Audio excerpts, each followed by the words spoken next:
Good morning, my name is Dominique and I'm a political science major with a minor in business, and this morning I will be presenting to you a political risk analysis report on Ukraine and its ongoing struggle for stability. This report was previously outlined in a group project I did last semester in my Intro to World Politics class, and so I give credit to those people who were in that class. Go ahead.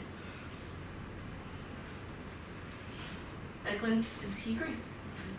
Second. Next. An overview of Ukraine.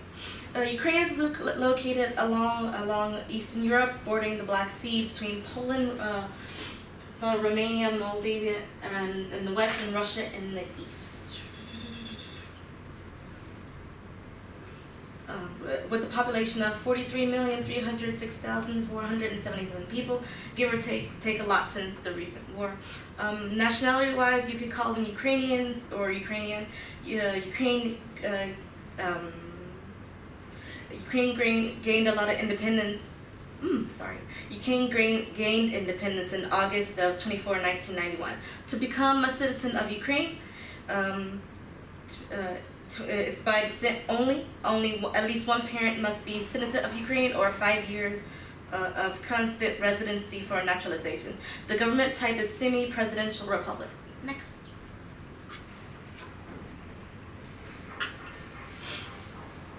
National profile.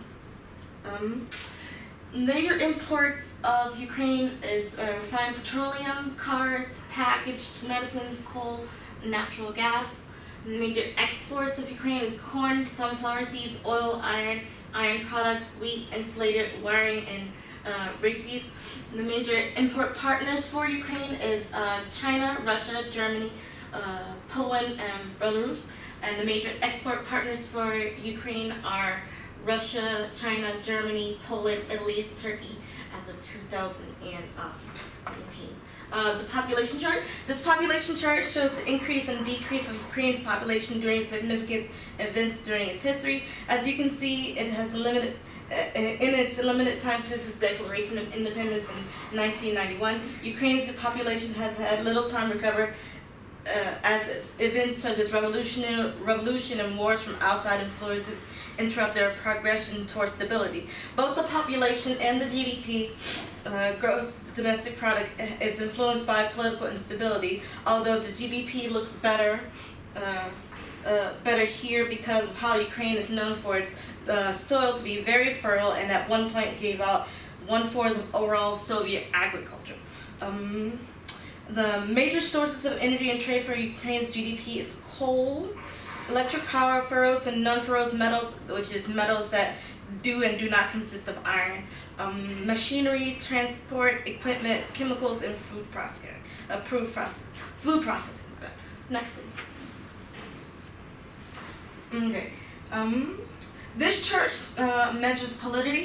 Polity measures patterns of authority demonstrated and observed in political behaviors involving interaction events between and within state and non-state entities. This chart is a history on the development of the government structure of Ukraine, and a chart to show how well Ukraine is doing in a range of 1 through 10 on democracy since its independence in 1991 and 2018.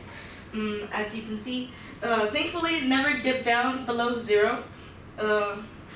But there has been some events such as the relinquishing of nuclear weapons in 1993, the joining of NATO, Partnership for Peace, and when the 1991 elections were considered corrupt corrupt and undemocratic, and many political and economic reforms were halted. Again, later when Ukraine went protest to the government against the election of 2004, and most definitely suffered some loss. The economy suffered during the violence that settled between the government and the anti-government group that settled protests in the capital, Kyiv. The people found out the Russian president was secretly supporting the Ukrainian president. All the way over here. Next, please. Okay, security risks include the following. The Eastern Ukraine Separationist Forces. Separatist forces in Crimea looking to join Russian Federation, and Russia's illegal annexations of Crimea. External risks include Belarus as an ally of Russia, the 1997 boundary treaty, the Russian Black Fleet, and the current ongoings of the Russian-Ukrainian War 2002.